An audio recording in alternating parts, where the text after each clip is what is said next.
அவர்களை அப்படியே பின்பற்றி வாழ்ந்த உத்தம சத்திய சஹாபாக்களின் மீதும் சஹாபிய பெண்மணிகளின் மீதும் குறிப்பாக இங்கு ஒன்று கூடி இருக்கும் நாம் எல்லோரும் மீதும் உண்டாகட்டுமாக என்று பிரார்த்தித்தவனாக என்னுடைய உரையை ஆரம்பம் செய்கின்றேன்.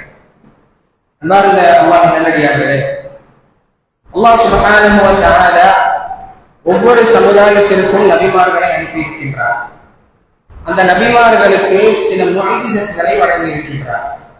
அதாவது நபிமார்கள் அவருடைய சமூகத்தை சந்திக்கும் பொழுது, அவருடைய சமூகத்தினுடைய மக்களை இந்த இஸ்லாமிய மார்க்கத்தின் பக்கம் அழைக்கும் பொழுது, அங்க இருக்கக்கூடிய குஃபார்கள், நிராகரிப்பாளர்கள் அந்த நபிமார்களை மறுப்பது, எதிர்ப்பது வழமையானதுதான். அதனால்தான் அல்லாஹ் சுப்ஹானஹு வ தஆலா அந்த நபிமார்களுடைய நபித்துவத்தை சத்தியப்படுத்தும் விதமாக மனிதர்களால் செய்ய முடியாத அசாதாரணமான விஷயங்களை இந்த நபிமார்களை கொண்டு அல்லாஹ் வெளிப்படுத்துவார். உதாரணமாக மூசா நபி அலைஹிஸ்ஸலாத்து வஸ்ஸலாம் அவர்கள் கடலை பிளந்து காட்டினார்கள். அல்லாஹ் சுப்ஹானஹு வ தஆலா தான் மூசா நபி அலைஹிஸ்ஸலாத்து வஸ்ஸலாம் அவர்களின் மூலமாக அந்த கடலை பிளந்தார். இப்படி அல்லாஹ் சுப்ஹானஹு வ தஆலா எல்லா நபிமார்களுக்கும் சில முஅஜிஸத்துகளை வழங்கியிருப்பார். அதன் வரிசையில் நம்முடைய தூதர், இறுதி தூதர் முஹம்மது நபி ஸல்லல்லாஹு அலைஹி வஸல்லம் அவர்களுக்கு ஏராளமான முஅஜிஸத்துகளை வழங்கியிருக்கின்றார். அதில் ஒன்றுதான் நம்முடைய கரங்களில் இன்று இருக்கக்கூடிய இந்த குர்ஆன். அன்பார்ந்தவர்களே,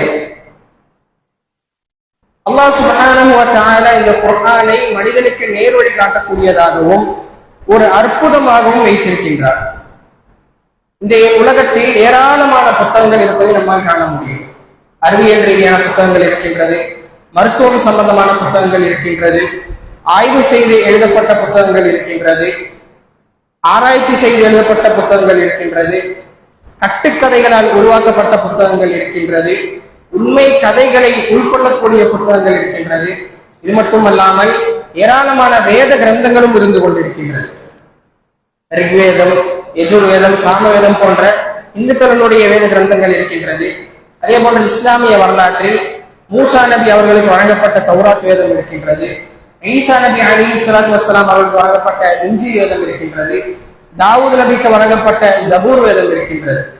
இப்படி இவ்வளவு வேதங்கள் இருந்தாலும், இவ்வளவு கிரந்தங்கள் இருந்தாலும், எல்லாவற்றையும் விட மிக தனித்துவமாக, மிக சிறந்ததாக, எந்த ஒரு கருத்து வேறுபாடுகளையும் எந்த ஒரு முரண்பாடுகளையும் உட்கொள்ளாத ஒரே ஒரு வேத கிரந்தம், ஒரே ஒரு புத்தகம் இருக்கும் என்று சொன்னால் அது இந்த அல் குர்ஆனாக மட்டும்தான் இருக்க முடியும். அன்பார்ந்தவர்கள், வரலாறை நாம் பரிசோதித்தோம் என்று சொன்னால், ஜாஹிலியத்துடைய காலகட்டத்தில் அரபியர்களை பொறுத்தளவு அவர்கள் மிகவும் பெருமை அடிக்கக்கூடியவர்களாக இருந்தார்கள். எந்த விஷயத்தில்? அவர்கள்தான் அரபி மொழியில் மிகவும் சிறந்தவர்கள் என்றும், அரபி இலக்கியத்தில் அவர்கள்தான் உன்னதியில் இருப்பவர்கள் என்றும், அரபி கவிதைகளில் அவர்களை யாரும் மிஞ்ச முடியாது என்றும் அவர்கள் மிகவும் பெருமை எடுத்துக் கொண்டிருந்தார்கள். ஆனால் அல்லாஹ் இந்த குர்ஆனை இறக்கிய பொழுது அவருடைய பெருமை அடங்கியதன் பார்ந்தவர்கள். அந்த அரேபியர்கள் உணர்ந்தார்கள், இந்த குர்ஆன் என்பது ஒரு மனிதனின் மூலமாக அல்லது ஒரு கவிஞனின் மூலமாக இது போன்ற ஒரு வசனங்களையோ இது போன்ற வாக்குகளையோ பயன்படுத்த முடியாது. அல்லாஹ் அப்படித்தான் கூறுகின்றான். குர்ஆன் தன்னை அறிமுகப்படுத்துகின்றது, இது ஒரு கவிஞனுடைய கவிதைகள் அல்ல, இது ஒரு கவிஞனுடைய வாக்குகள் அல்ல, மேலும் இது ஒரு குறி சொல்பவனுடையோ அல்லது ஒரு ஜோசியக்காரனுடைய வாக்குகள் அல்ல என்பதாக அல்லாஹ் கூறுகின்றான். தொடர்ந்து அல்லாஹ் கூறுகின்றான், தன்ஸீலும் மிர் ரப்பில் ஆலமீன், இது அகிலத்தின் அதிபதியான மனிதனை ஒன்றும் இல்லாமல் இருந்து அவனை படைத்து அவனுக்கு எல்லாவற்றையும் வழங்கி அவனுக்கு ஆட்சி அதிகாரத்தை வழங்கிய ஆட்சியாளர்களின் ஆட்சியாளன் அல்லாஹ்விடம் இருந்து இந்த குர்ஆன் இறங்கி என்பதை குர்ஆன் நமக்கு அறிமுகப்படுத்துகிறது. அன்பார்ந்தவர்கள், இந்த குர்ஆன் வளர்ந்த போது, இஸ்லாமிய மார்க்கம் வளர்ந்த பொழுது இந்த குர்ஆனை அழிக்க வேண்டும் என்று பலரும் முயற்சி செய்திருக்கின்றார்கள். இஸ்லாமிய வரலாற்றை பரிசோதித்தோம் என்று சொன்னால் ஏராளமானவர்கள் இந்த குர்ஆனை இல்லாமல் ஆக்க வேண்டும், இந்த குர்ஆனை வேறுபாடுகளை மாற்றங்களை ஏற்படுத்த வேண்டும் என்று பலரும் வந்திருப்பதை நம்மால் பார்க்க முடியும். ஆனால் அவர்கள் அவருடைய முயற்சிகளில் வெற்றி பெற்றார்கள் என்று கேட்டால் ஒருபோதும் கிடையாது. அன்பார்ந்தவர்கள், இவ்வாறு முயற்சி செய்தவர்கள் எல்லோரும் அவர்கள் அவருடைய முயற்சிகளில் தோல்வி அடைந்து விடுவார்கள். இல்லை என்று சொன்னால் இந்த இஸ்லாமிய மார்க்கத்தை ஏற்றுவிட்டு சென்று விடுவார்கள். காரணம், இந்த குர்ஆனை பாதுகாப்பது அல்லாஹ் சுப்ஹானஹு வ தஆலா. அல்லாஹ் கூறுகின்றான், இன்னா நஹ்னு நஸ்ஸல்னா ذிக்ர், இந்த குர்ஆனை நாமே அறிந்தோம், வ இன்னா லஹு லஹாஃபிதூன், நிச்சயமாக அதனுடைய பாதுகாவலனாகவும் நாமே இருந்து கொண்டிருக்கின்றோம் என்பதாக அல்லாஹ் சுப்ஹானஹு வ தஆலா நமக்கு கூறுகிறார். அன்பார்ந்தவர்களே, பொதுவாக மனிதர்களுக்கு ஒரு சிந்தனை வரலாம், ஒரு கேள்வி வரலாம். 1400 வருடங்களுக்கு முன்பாக இறக்கப்பட்ட ஒரு வேதம் இன்றைய அறிவியல் விண்ணை தொட்டிருக்கக்கூடிய இந்த காலகட்டத்தில் ஒரு மனிதனுக்கு எப்படி நேர்வழி காட்ட முடியும் என்ற ஒரு கேள்வி பொதுவாக வரலாம். இந்த கேள்விக்கு ஒரு அர்த்தம் இல்லை அன்பார்ந்தவர்கள். ஒரு மனிதனுடைய கைகளால், ஒரு மக்லூக்கினுடைய கைகளால் இந்த குர்ஆன் எழுதப்பட்டிருந்தது என்று சொன்னால், ஒரு மனிதன் இந்த குர்ஆனை உருவாக்கி இருந்தான் என்று சொன்னால், இந்த கேள்வியில் ஒரு அர்த்தம் இருக்கிறது, இந்த கேள்வியில் ஒரு நியாயம் இருக்கின்றது. ஆனால் இந்த குர்ஆனை இறக்கியது யார்? நாம் முன்பு கூறியதை போன்றே குர்ஆன் தன்னை அப்படிதான் அறிமுகப்படுத்துகின்றது. தன்சீலும் மிர் ரப்பில் ஆலமீன், இந்த உலகத்தை படைத்து பரிபாலித்துக் கொண்டிருக்கக்கூடிய ஆட்சியாளர்களின் ஆட்சியாளன் அல்லாஹ் சுப்ஹானஹு வ தஆலா தான் இந்த குர்ஆனை இறக்கினான் என்பதை குர்ஆன் நமக்கு அறிமுகப்படுத்தி தருகின்றது. அன்பார்ந்தவர்களே, இந்த குர்ஆனுடைய வசனங்களை நாம் பரிசோதித்தோம் என்று சொன்னால், இந்த குர்ஆன் இறக்கப்பட்டதற்குண்டான ஏராளமான காரணங்களை அல்லாஹ் நமக்கு கூறுகின்றான். அதில் முதலாவதாக நாம் பரிசோதித்தோம் என்று சொன்னால், அல்லாஹ் கூறுகின்றான், கிதாபுன் அன்ஸல்னாஹு இலைக லிதுக்ரிஜன் நாஸ மினல் ظுலுமாத்தி இலன் நூர், நபியே உமக்கு நாம் வேதத்தை இறக்கினோம், லிதுக்ரிஜன் நாஸ மினல் ظுலுமாத்தி இலன் நூர், அறியாமையில் இருக்கக்கூடிய மனிதர்களை, ஜாஹிலியத்தில் இருக்கக்கூடிய மனிதர்களை, மக்களை இஸ்லாம் என்ற வெளிச்சத்தின் பக்கம் கொண்டு வருவதற்காக இந்த குர்ஆனை உமக்கு இறக்கினோம் என்பதாக அல்லாஹ் சுப்ஹானஹு வ தஆலா நமக்கு கூறுகின்றான். அன்பார்ந்தவர்களே, இது சத்தியப்படுத்தியது, இந்த வசனத்தை இந்த குர்ஆன் சத்தியப்படுத்தியது. 1400 வருடங்களுக்கு முன்பு நாம் பார்த்தோம் என்று சொன்னால், வரலாற்று அறிஞர்களால் டார்க் ஏஜ், இருண்ட யுகம் என்று வர்ணிக்கப்பட்டிருந்த ஒரு சமூகம் இருந்தது. அடிமைகள், பெண்களுக்கு அடிமையாக இருந்த, மதுவிற்கு அடிமையாக இருந்த, பெண் சிசுக்களை கொலை செய்து கொண்டிருந்த, சிறு சிறு காரணங்களுக்காக பல்வேறு தலைமுறைகளாக போர்கள் செய்து கொண்டிருந்த, நரகத்தினுடைய விளிம்பில் இருந்த ஒரு சமூகம், ஒரு அர்த்தமற்ற வாழ்வை வாழ்ந்து கொண்டிருந்த ஒரு சமூகம் முழு உலகத்திற்கும் முன்மாதிரியாக மாறினார்கள் என்று சொன்னால், சொர்க்கத்திற்கு சொந்தக்காரர்களாக மாறினார்கள் என்று சொன்னால், ரோமினுடைய பாரசீகத்தினுடைய ஆட்சியாளர்களாக மாறினார்கள் என்று சொன்னால், அல்லாஹ்வுடைய திருப்தியை பெற்ற சமூகமாக மாறியது என்று சொன்னால், அவருடைய மாற்றத்திற்கான காரணம் அவர்களை மாற்றியதில் அல் குர்ஆன் என்பதில் எந்த சந்தேகமும் இல்லை. என்பார்ந்தவர்களே, நபிகள் நாயகம் ஸல்லல்லாஹு அலைஹி வஸல்லம் அவர்களை கொலை செய்ய வேண்டும் என்று தன்னுடைய வாளை எடுத்து சென்றவர்கள் இறுதியில் நபிகள் நாயகம் ஸல்லல்லாஹு அலைஹி வஸல்லம் அவர்களுக்காக எதையும் தியாகம் செய்யக்கூடிய, எதையும் தியாகம் செய்ய முன் வந்த தன்னுடைய உயிர்களையும், உடைமைகளையும், குடும்பத்தையும், பெற்றோர்களையும், பிள்ளைகளையும் எல்லாவற்றையும் தியாகம் செய்ய முன் வந்தார்கள் என்று சொன்னால், அவர்களுடைய மாற்றத்திற்கான காரணம், அவளை மாற்றியது இந்த அல் குர்ஆன். அன்பார்ந்தவர்களே, ஆனால் இன்றைய சமூகம் எந்த சமூகத்தை நபிகள் நாயகம் ஸல்லல்லாஹு அலைஹி வஸல்லம் அவர்கள் இருளிலிருந்து வெளிச்சத்தின் பக்கம் கொண்டு வந்தார்களோ, அந்த சமூகம் மீண்டும் அறியாமை என்ற அந்த இருளின் பக்கம் சென்று கொண்டிருப்பதை இந்த சமூகத்தை பார்க்கும் பொழுது நம்மால் புரிந்து கொள்ள முடியும். அன்பார்ந்தவர்களே, முஸ்லிம்களாகிய நம் மீது கடமை, முஸ்லிம்களாகிய நாம் ஒவ்வொருவர் மீதும் கடமை. இந்த சமூகம் இருளின் பக்கம் சென்று கொண்டிருக்கின்றதோ, அவர்களிடம் இந்த குர்ஆனை எத்தி வைத்து இஸ்லாம் என்ற வெளிச்சத்தின் பக்கம் கொண்டு வருவது நம் ஒவ்வொருவரின் மீதும் கடமையாக இருந்து கொண்டிருக்கின்றது. அன்பார்ந்தவர்களே, அடுத்ததாக அல்லாஹ் சுப்ஹானஹு வ தஆலா இந்த குர்ஆன் அருளப்பட்ட மற்றொரு காரணத்தை நமக்கு கற்றுத் தருகின்றார். கிதாபுன் அன்ஸல்னாஹு இலைக், நபியே உமக்கு வேதத்தை நாம் இறக்கினோம், முபாரக்குன், ஒரு பரக்கத் நிறைந்த வேதமாக இருக்கிறோம் என்பதாக அல்லாஹ் கூறுகின்றார். அன்பார்ந்தவர்களே, அல்லாஹ் இந்த குர்ஆனை பரக்கத் என்று வர்ணிக்கின்றார். ஆம் அன்பார்ந்தவர்களே, முபாரக், பரக்கத் நிறைந்ததுதான் இந்த குர்ஆன். குர்ஆனை ஓதக்கூடியவர்களுக்கு அதில் பரக்கத் இருக்கின்றது, குர்ஆனை கேட்கக்கூடியவர்களுக்கு அதில் பரக்கத் இருக்கின்றது, குர்ஆனை படிக்கக்கூடியவர்களுக்கு அதில் பரக்கத் இருக்கின்றது, குர்ஆனை படிப்பித்துக் கொடுக்கக்கூடியவர்களுக்கு அதில் பரக்கத் இருக்கின்றது. இப்படி யாரெல்லாம் இந்த குர்ஆனோடு தொடர்பில் இருக்கின்றார்களோ அவர்கள் எல்லோருக்கும் இந்த குர்ஆனின் மூலமாக பரக்கத் இருக்கின்றது என்பதை நம்மால் பார்க்க முடியும். அதனால்தான் அல்லாஹ் சுப்ஹானஹு வ தஆலா இந்த குர்ஆனை முபாரக் என்று வர்ணிக்கின்றான். அல்லாஹ் சுப்ஹானஹு வ தஆலா தொடர்ந்து கூறுகின்றான், இந்த குர்ஆன் இறக்கப்பட்ட காரணத்தை கூறுகின்றான், லியதப்பரு ஆயாத்தி, அவருடைய வசனங்களை நீங்கள் சிந்திக்க வேண்டும் என்பதற்காக அல்லாஹ் இந்த குர்ஆனை இறக்கினான் என்பதாக அல்லாஹ் கூறுகின்றார். பாரதவர்களே, நமக்கு முன் வாழ்ந்து சென்ற சமூகம், சஹாபாக்களும் தாபிஈன்களும் அவரை பின்தொடர்ந்து வந்த ஸலஃபு ஸாலிஹீன்களும் இந்த குர்ஆனை குறித்து அதிகமாக சிந்தித்து அழக்கூடியவர்களாக, அஞ்சக்கூடியவர்களாக இருந்ததை நம்மால் வரலாறுகளையும் பார்க்க முடியும். உமர் ரலியல்லாஹு அன்ஹு அவர்கள் ஒருமுறை ஒரு பயணத்தில் ஏற்படுகின்றார்கள். அவன் வேறு சில சகாபாக்களும் இருந்து கொண்டிருக்கின்றார்கள். நாம எல்லாம் மருந்தினை போன்று உமர் ரலியல்லாஹு அன்ஹு அவர்கள் மிகவும் ஒரு தைரியசாலி, அதிகமாக கோபப்படக்கூடியவர்களாக இருந்ததை நம்மால் வரலாறுகளில் பார்க்க முடியும். அப்படிப்பட்ட உமர் ரலியல்லாஹு அன்ஹு அவர்கள் ஒரு பயணத்தில் இருக்கின்றார்கள். அந்த கூட்டத்தில் இருக்கக்கூடிய ஒருவர் குர்ஆனை ஓதிக்கொண்டிருக்கின்றார். இந்த குர்ஆனை ஓதிக்கொண்டிருக்கும் பொழுது ஒரு வசனத்தை ஓதுகின்றார். இன்ன அஸாப ரப்பிக லவாகிஅ, உம்முடைய இறைவனின் வேதனை, இறைவனுடைய தண்டனை வரும் என்பதாக அந்த வசனத்தை ஒரு நபர் ஓதுகின்றார். அதை கேட்ட உமர் ரலியல்லாஹு அன்ஹு அவர்கள் அழ ஆரம்பித்து விடுகின்றார்கள். அந்த வசனத்தினுடைய தாக்கத்தின் காரணமாக உமர் ரலியல்லாஹு அன்ஹு அவர்கள் தங்களுக்கு உடம்பு சரியாமல் நோய்வாய்ப்பட்டு விடுகின்றார் என்பதை வரலாறுகளில் நம்மால் பார்க்க முடியும். மிகவும் தைரியசாலி உமர் ரலியல்லாஹு அன்ஹு அவர்கள் குர்ஆனுடைய வசனத்தை கேட்டார்கள் என்று சொன்னால் சிறு பிள்ளை அழுவதை போன்று அழுவார்கள் என்பதை வரலாறுகளுடைய பக்கங்களில் நம்மால் பார்க்க முடியும். இறுதியில் உமர் ரலியல்லாஹு அன்ஹு அவர்கள் நோய்வாய்ப்பட்டு அவர்களை தூக்கி சென்று அவருடைய வீட்டில் சேர்த்தினார்கள் என்பதை வரலாறுகளில் நம்மால் பார்க்க முடியும்.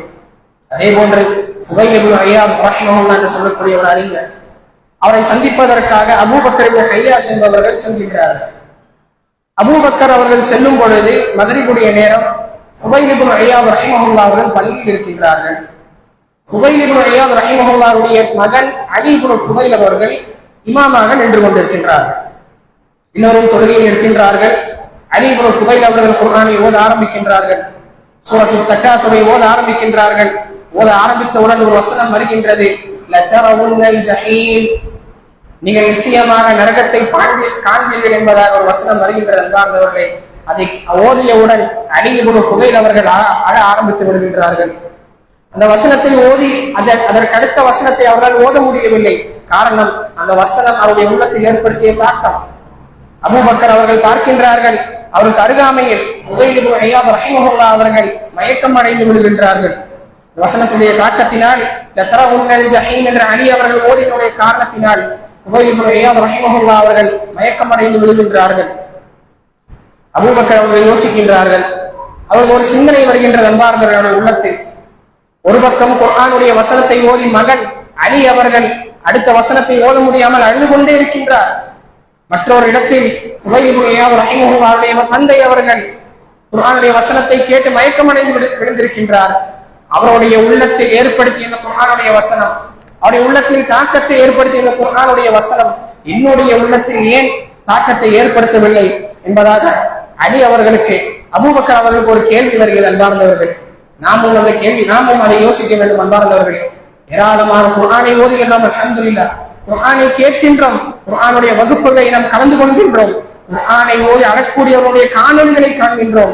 என்றாவது அவருடைய உள்ளத்தில் ஏற்படுத்திய குர்ஆனுடைய தாக்கம், அவர்கள் அழுவதற்குண்டான காரணமான அந்த குர்ஆன் என்னை ஏன் அழ வைக்கவில்லை, என்னுடைய உள்ளத்தில் ஏன் தாக்கத்தை ஏற்படுத்தவில்லை என்ற ஒரு கேள்வி நம்மிடம் என்றாவது வந்திருக்கிறதா என்பதை நாம் சிந்தித்து பார்க்க கடமைப்பட்டிருக்கின்றோம். அன்பார்ந்தவர்களே, குர்ஆனை ஓதி காய்ச்சல் வருகிறது ஒரு சிலருக்கு, குர்ஆனை ஓதி மயக்கம் அடைகிறார்கள், குர்ஆனை தேம்பி தேம்பி ஓதுகின்றார்கள்.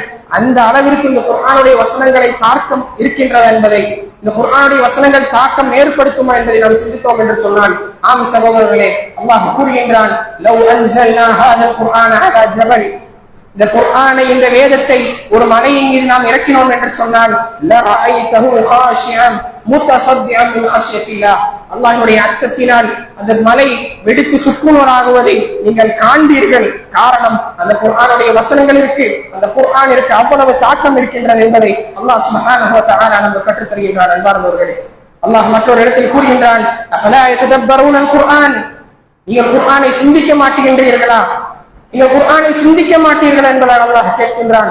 அம்மா அலா குலூபின் அக்ஃபாலுஹா, அல்லது உங்களுடைய இதயங்களுக்கு ஊட்டு போடப்பட்டு விட்டதா என்பதாக அல்லாஹ் கேட்கின்றான். அன்பார்ந்தவர்களே, அதனால் நம் குர்ஆனை அதிகமாக ஓதக்கூடியவர்களாக மாற வேண்டும், குர்ஆனுடைய வகுப்புகளை அதிகமாக கலந்து கொள்ளக்கூடியவர்களாக மாற வேண்டும், குர்ஆனுடைய தர்ஜுமாக்களையும் தஃசீர்களையும் படிக்கக்கூடியவர்களாக நாம் மாற வேண்டும். அப்போதுதான் அன்பார்ந்தவர்களே, அல்லாஹ் நாடினால் அந்த குர்ஆனுடைய தாக்கம் நம்முடைய உள்ளத்தில் ஏற்படும். அன்பார்ந்தவர்களே, ஒரு பக்கம் குர்ஆனை வெறுமனே ஒரு சடங்காக ஓதிக்கொண்டிருக்கிற ஒரு சமூகம் இருக்கின்றது. குர்ஆனை ரமலான் வந்தால் மட்டும் குர்ஆனை எடுத்து தினந்தோறும் ஓதக்கூடியவர்களாக, ரமலான் முடிந்து விட்டது என்று சொன்னால் அந்த குர்ஆனை ஒரு அலங்கார பொருளாக வீட்டில் வைத்திருக்கக்கூடிய ஒரு சமூகத்தை நம்மால் பார்க்க முடியும். அதே போன்று மறுபுறம் குர்ஆனை ஓத தெரியாமல் பல ஆண்டுகளாக 40, 50, 60 ஆண்டுகளும் கழிந்தும் குர்ஆனை ஓத தெரியாத பலரும் நம்முடைய சமூகத்தில் இருந்து கொண்டிருக்கின்றார்கள். அன்பார்ந்தவர்களே, அல்லாஹ் பாதுகாக்க வேண்டும்.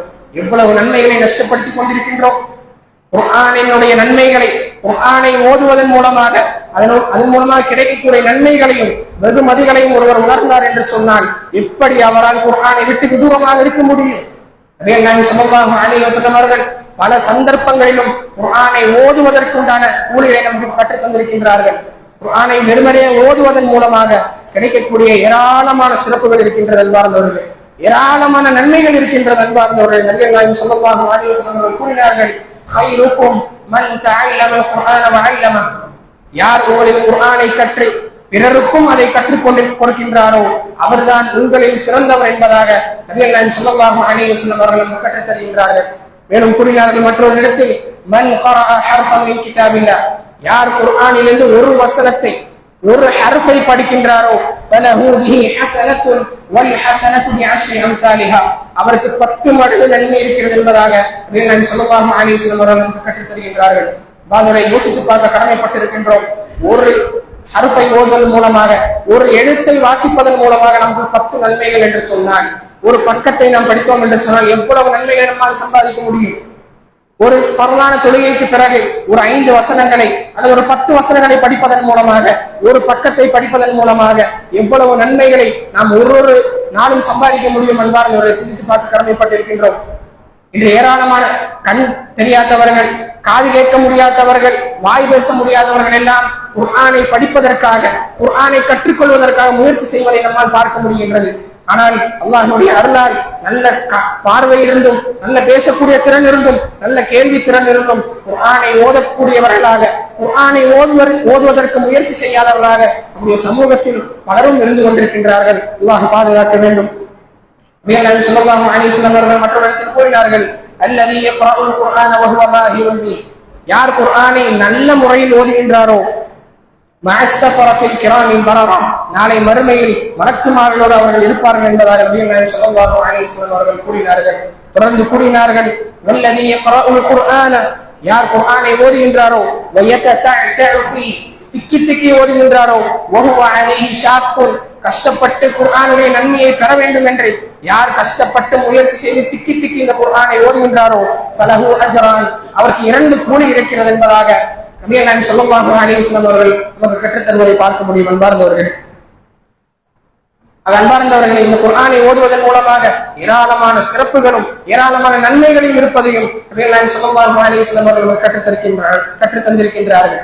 அதே போன்று இஸ்லாமிய வரலாற்றை நாம் பரிசோதித்தோம் என்று சொன்னால், சில இடங்களில் குர்ஆனை யார் அதிகமாக படித்திருக்கின்றார்களோ அவர்களுக்குத்தான் முன்னுரிமை வழங்கப்பட்டிருப்பதை நம்மால் பார்க்க முடியும். முதலாவதாக, ஒருவர் அமீராக நியமிக்கப்பட வேண்டும் என்று சொன்னால், யார் குர்ஆனை அதிகமாக படித்திருக்கின்றார்களோ, யார் குர்ஆனினுடைய விஷயத்தில் அதிக ஞானம் உடையவர்களாக இருக்கின்றார்களோ அவர்களுக்கு தான் அமீராவதற்குண்டான தகுதி இருக்கிறது என்பதை நபிகள் நாயகம் ஸல்லல்லாஹு அலைஹி வஸல்லம் அவர்கள் நமக்கு கற்றுத் தருகின்றார்கள். உமர் ரலியல்லாஹு அன்ஹு காலகட்டத்தில் ஒரு சம்பவம். ராஃபி இப்னு ஹாரிஸ் என்று சொல்லக்கூடிய ஒரு நபர், அவர் உமர் ரலியல்லாஹு அன்ஹுவால் ஒரு இடத்தில் அமீராக நியமிக்கப்பட்டிருக்கின்றார். ஒரு முறை நாஃபி அவர்களும் உமர் ரலியல்லாஹு அன்ஹு அவர்களும் சந்திக்கும் பொழுது உமர் ரலியல்லாஹு அன்ஹு அவர்கள் கேட்கின்றார்கள், ஒரு இடத்தை கூறி இந்த இடத்தில் யாரை நீங்கள் அமீராக நியமித்திருக்கின்றீர்கள் என்பதாக கேட்டார்கள். அப்போது நாஃபி அவர்கள் கூறினார்கள், இப்னு உபுஸா என்று சொல்லக்கூடிய ஒரு நபரை நாங்கள் அமீராக நியமித்திருக்கின்றோம் என்பதாக நாஃபி அவர்கள் கூறினார்கள். அப்போது உமர் ரலியல்லாஹு அன்ஹு அவர்கள் கேட்டார்கள், யார் அவர், இப்னு உபுஸா என்று சொல்பவர் யார் என்று கேட்ட பொழுது நாஃபி அவர்கள் கூறினார்கள், நம்முடைய அடிமைகளில் பட்ட ஒரு அடிமை என்பதாக கூறினார்கள். ஒரு அடிமையை அந்த சமூகத்தில் அமீராக நியமித்திருக்கின்றார்கள். அப்போது உமர் ரலியல்லாஹு அன்ஹு அவர்கள் கேட்டார்கள், ஒரு அடிமையை ஏன் அமீராக நியமித்திருக்கின்றீர்கள் என்று கேட்ட பொழுது அவர்கள் கூறினார்கள், இன்னஹு காரிஉன் லிகிதாபில்லாஹ், அல்லாஹ்வினுடைய வசனங்களை, அல்லாஹ்வினுடைய வேதத்தை அதிகமாக அவர் படித்தவராக இருக்கின்றார், அதனால் தான் அவரை அமீராக நியமித்திருக்கின்றோம் என்பதாக நாஃபி அவர்கள் உமர் ரலியல்லாஹு அன்ஹு அவர்களுக்கு பதிலளித்தார்கள்.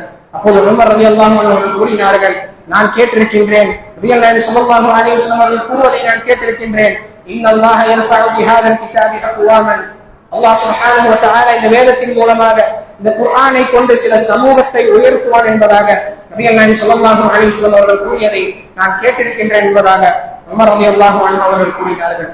பாரதத்தில் ஒரு அடிமை ஒரு அமீராக மாறினார்கள் என்று சொன்னால் அவருடைய உயர்த்திற்குண்டான காரணம் அவரை உயர்த்தியது இந்த குர்ஆன் என்பார்ந்தவர்களே. அடுத்ததாக ஒருவர் இமாமாக நிற்க வேண்டும் என்று சொன்னார். யார் குர்ஆனுடைய விஷயத்தில் அதிகமாக ஞானமுடையவராக, யார் குர்ஆனை நல்ல முறையில் ஓதுபவராக இருக்கின்றாரோ அவருக்கு தான் முன்னுரிமை வழங்கப்பட வேண்டும் என்று நபிகள் நாயகம் ஸல்லல்லாஹு அலைஹி வஸல்லம் அவர்கள் கற்றுத் தருகின்றார்கள்.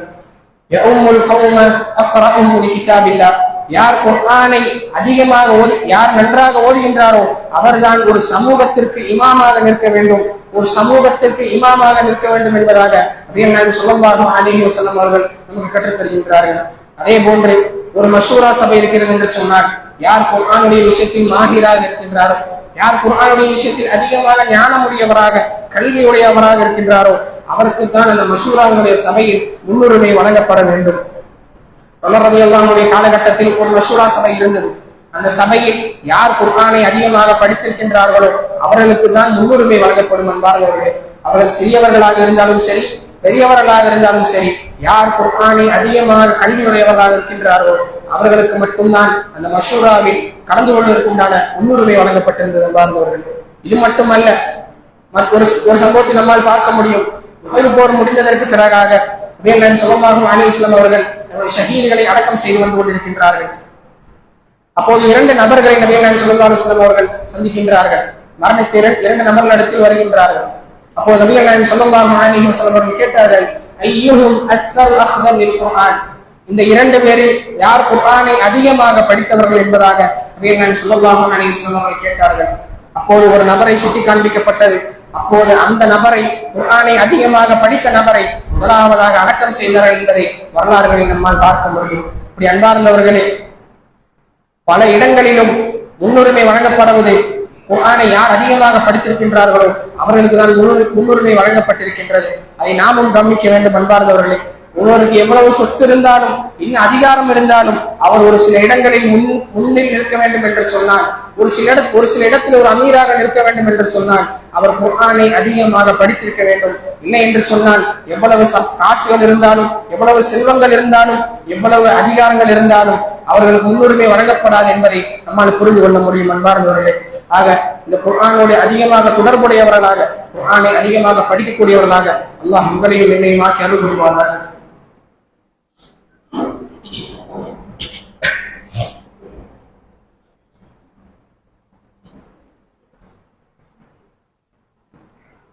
الحمد لله رب العالمين سبحان الله العظيم ولا حول ولا قوة إلا بالله العلي العظيم. பாரதவர்களே, நாம் மரணித்து விட்டோம் என்று சொன்னால் நமக்கும் இந்த உலகத்திற்கும் உண்டான தொடர்பு அதோடு முடிந்துவிடும். அதற்கு பிறகு நாம் மீண்டும் எல்லோரும் எழுப்பப்படுவோம். அல்லாஹ் கூறுகின்றான், நீங்கள் எல்லோரும் மறுமை நாளில் எழுப்பப்படுவீர்கள் என்பதாக அல்லாஹ் கூறுகின்றார். நாம் எழுப்பப்பட்டதற்கு பிறகு நமக்காக காத்துக் கொண்டிருப்பது யௌமுல் ஹிசாப், கடுமையான அந்த விசாரணையின் நாளாகும். பார்த்தவர்கள் அல்லாஹ் அந்த நாளை பற்றி நமக்கு அறிமுகப்படுத்தும் பொழுது, யா அய்யுஹன் நாஸ், மனிதர்களை இத்தகு ரப்பக்கும், அல்லாஹ்வை நீங்கள் அஞ்சிக் கொள்ளுங்கள்.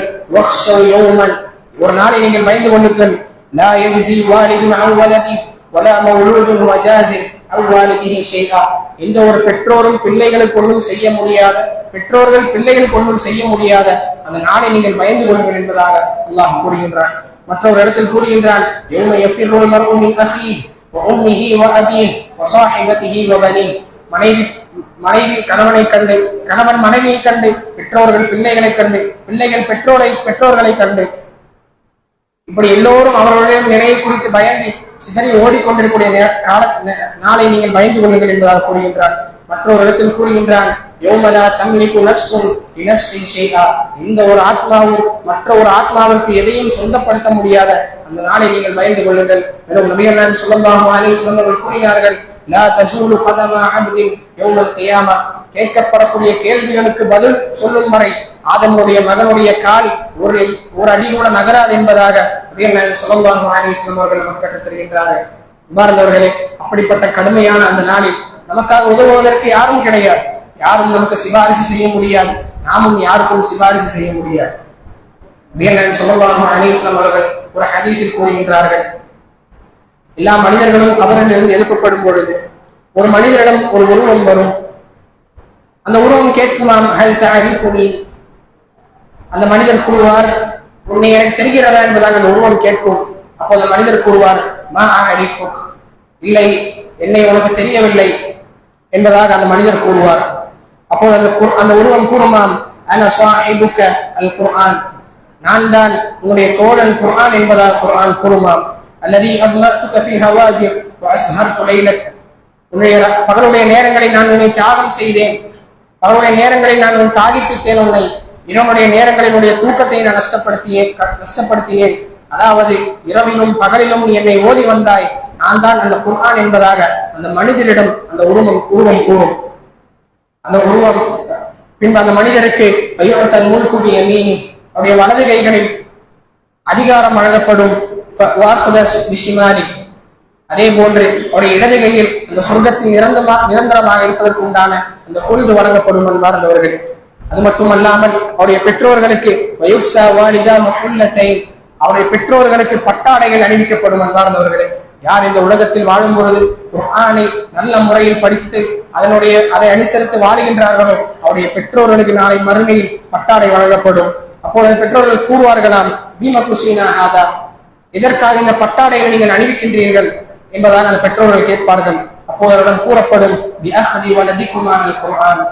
உங்களுடைய பிள்ளைகளை நீங்கள் குர்ஆனோடு தொடர்புடைய பிள்ளைகளாக மாற்றியதற்காக இந்த பட்டாடை உங்களுக்கு வழங்கப்படுகின்றது என்பதாக அந்த பெற்றோரிடம் கூறப்படுவோம். அன்பார்ந்தவர்கள், நாம் வாழும் பொழுது நம்மளும் குர்ஆனோடு தொடர்புடையவர்களாக இருக்க வேண்டும். அதே போன்று நம்முடைய பிள்ளைகளையும் குர்ஆனோடு தொடர்புடைய மக்களாக நாம் மாற்ற வேண்டும். அன்பார்ந்தவர்களே, அதற்குண்டான முயற்சிகளையும் நாம் செய்ய வேண்டும். மற்றொரு இடத்தில் நபி ஸல்லல்லாஹு அலைஹி வஸல்லம் அவர்கள் கூறினார்கள், யஜீஉ ஸாஹிபுல் குர்ஆன் யௌமல் கியாமா, குர்ஆன் அந்த நபரிடம் வருமாம். ஃபயகூலு குர்ஆன் யா ரப் ஹல்லிஹி, அல்லாஹ்விடம் அந்த குர்ஆன் கூறுமாம், இறைவா அவனை விட்டுவிடு என்பதாக கூறுமாம். ஃபயல்பஸு தாஜுல் கராமா, அப்போது அந்த மனிதருக்கு கிரீடம் அணிவிக்கப்படும். முடிந்து விடவில்லை. சும்ம யகூலு யா ரப் ஸிதுஹு, அந்த குர்ஆன் அல்லாஹ்விடம் கூறுமாம், இறைவா ஸிதுஹு அவனுக்கு அதிகரித்து கூட என்பதாக அந்த குர்ஆன் கூறுமாம். ஃபயல்பஸு ஹுன்னத்தல் கராமா, அப்போது அந்த மனிதருக்கு பட்டாடை அணிவிக்கப்படும் என்பார்கள். மீண்டும் அந்த குர்ஆன் கூறுமாம், யா ரப் இர்தா அன்ஹு, அந்த மனிதரை நீ பொருந்திக் கொள்வாயாக, உன்னுடைய திருப்தியை அந்த மனிதன் மீது நீ அருள்வாயாக என்பதாக அந்த குர்ஆன் கூறுமாம். அப்போது அல்லாஹ் சுப்ஹானஹு வ தஆலா ஃபயர்தா அன்ஹு, அந்த மனிதரை திருப்தி அடைவான் என்பார்கள். சொர்க்கவாசிகளுக்கு கிடைக்கக்கூடிய இன்பங்களில் மிக பெரும் இன்பம் அல்லாஹ்வுடைய திருப்தியை பெறக்கூடியதுதான். மற்ற ஹதீஸ்களில் நம்மால் அதை பார்க்க முடியும். அப்படிப்பட்ட திருப்தி குர்ஆனின் மூலமாக ஒரு மனிதருக்கு கிடைக்கிறது என்று சொன்னால் அந்த வாய்ப்பை நாம் நஷ்டப்படுத்தி விடக்கூடாது என்பார்களே. எப்படி இந்த குர்ஆனை நாம் அதிகமாக நேசித்து அதை அதிகமாக தொடர்புடையவர்களாக நாம் மாற வேண்டும். அதே போன்று நம்முடைய பிள்ளைகளையும் அதோடு தொடர்புடைய மக்களாக நாம் மாற்ற வேண்டும். அதற்கான பாக்கியத்தை அல்லாஹ் உங்களுக்கும் எனக்கும் அருள் புரிவானாக. உலகத்தில் பல இடங்களிலும் முஸ்லிம்கள் கஷ்டப்பட்டுக் கொண்டிருக்கின்றார்கள். முஸ்லிம்கள் என்ற பெயரால் பல இடங்களிலும் துன்பங்களை அனுபவித்துக் கொண்டிருக்கின்றார்கள். அல்லாஹ் அவருடைய துன்பங்களை போக்கி அல்லாஹ் அவர்களுக்கு அருள் புரிவானாக. நம்மை நோய்வாய்ப்பட்டு கிடக்கக்கூடிய மனிதர்களுக்கு நபர்களுக்கு அல்லாஹ் ஷிஃபா வழங்கி அருள் புரிவானாக. அல்லாஹும்ம அஇஸ்ஸல் இஸ்லாம் வல் முஸ்லிமீன் وأذل الشرك والكفر والكافرين يا رب العالمين. ربنا آتنا في الدنيا حسنة وفي الآخرة حسنة وقنا عذاب النار.